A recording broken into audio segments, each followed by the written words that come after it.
Seja muito bem-vindo ao Momento Conecte-se com o Senhor, o nosso devocional diário de leitura da palavra e de meditação sobre o reino de Deus.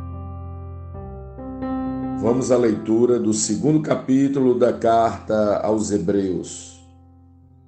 Portanto, precisamos prestar muita atenção às verdades que temos ouvido, para não nos desviarmos delas. Pois a mensagem que foi transmitida por meio de anjos permaneceu firme, e toda transgressão e desobediência recebeu o castigo merecido. O que nos faz pensar que escaparemos se negligenciarmos essa grande salvação anunciada primeiramente pelo Senhor e depois transmitidas a nós por aqueles que o ouviram falar? E Deus confirmou a mensagem por meio de sinais, maravilhas e diversos milagres, e também por dons do Espírito Santo, conforme sua vontade. Além disso, não são anjos que governarão o mundo futuro a que nos referimos. Porque em certo lugar alguém disse: quem é o simples mortal para que penses nele? Quem é o filho do homem para que com ele te importes? E, no entanto, por pouco tempo fizestes um pouco menor que os anjos, e o coroastes de glória e honra. Tu lhe deste autoridade sobre todas as coisas. Quando se diz todas as coisas, significa que nada foi deixado de fora. É verdade que ainda não vimos tudo ser submetido à sua autoridade. Contudo, vemos Jesus, que por pouco tempo foi feito um pouco menor que os anjos, e que, por ter sofrido a morte, agora está coroado de glória e honra. Sim, pela graça de Deus, Jesus experimentou a morte por todos. Deus, para quem e por meio de quem todas as coisas foram criadas, escolheu levar muitos filhos à glória. E era apropriado que, por meio do sofrimento de Jesus, ele o tornasse o líder perfeito para conduzi-los à salvação. Assim, tanto o que santifica como os que são santificados procedem de um só. Por isso, Jesus não se envergonha de chamá-los irmãos.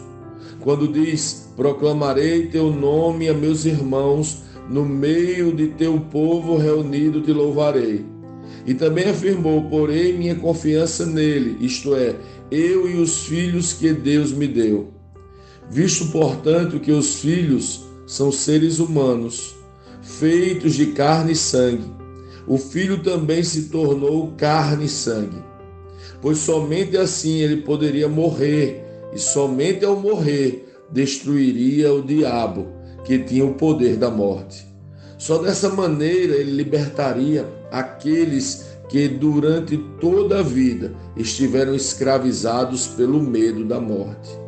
Também sabemos que o Filho não veio para ajudar os anjos, mas sim os descendentes de Abraão.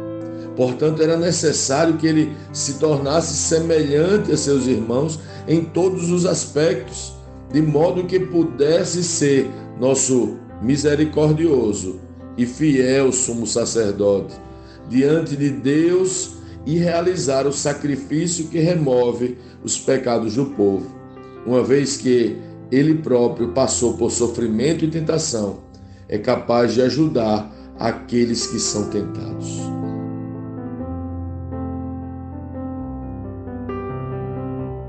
Lendo este capítulo de hoje, nós precisamos responder: como Cristo lê esse texto? O que aprendemos nele? E que aplicações práticas esse texto deve trazer para as nossas vidas?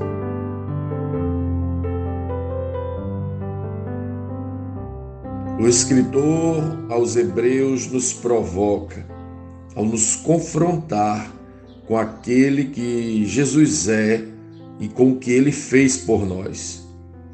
Ele nos alerta que, se formos alcançados por tamanha graça, não podemos negligenciar a responsabilidade do tesouro precioso que recebemos.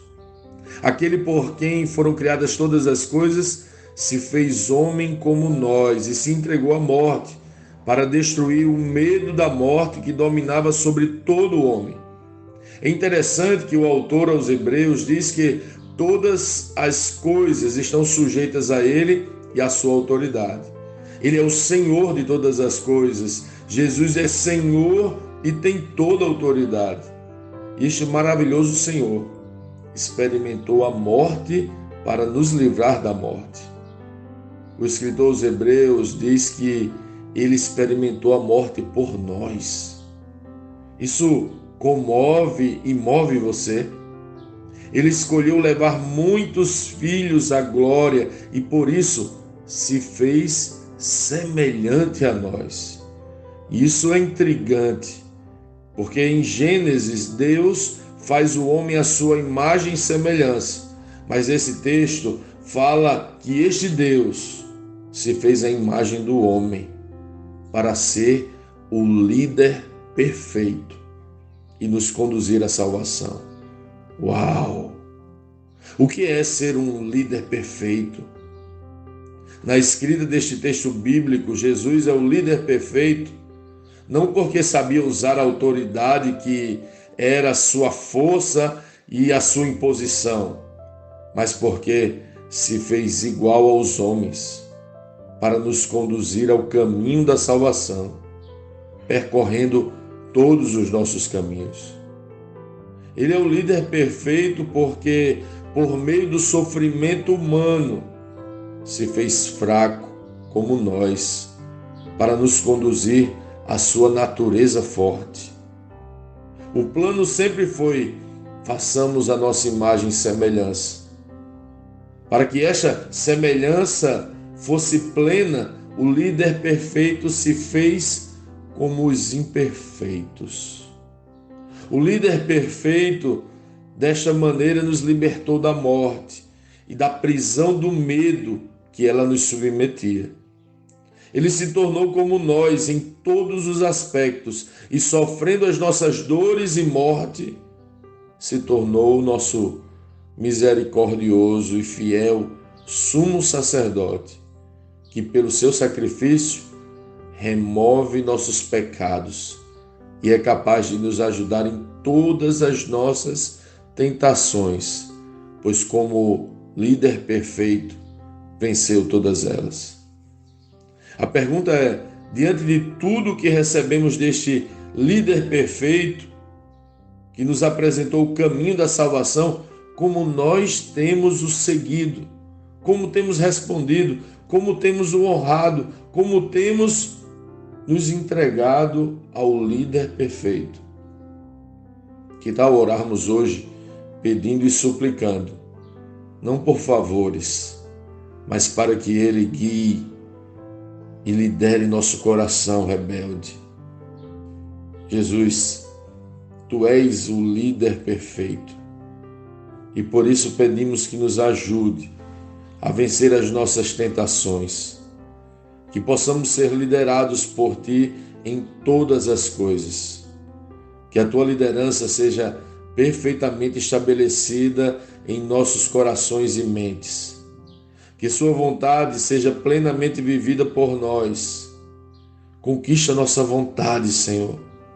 Nos direciona em todas as coisas. Somos submissos à Tua liderança. Você é nosso líder perfeito.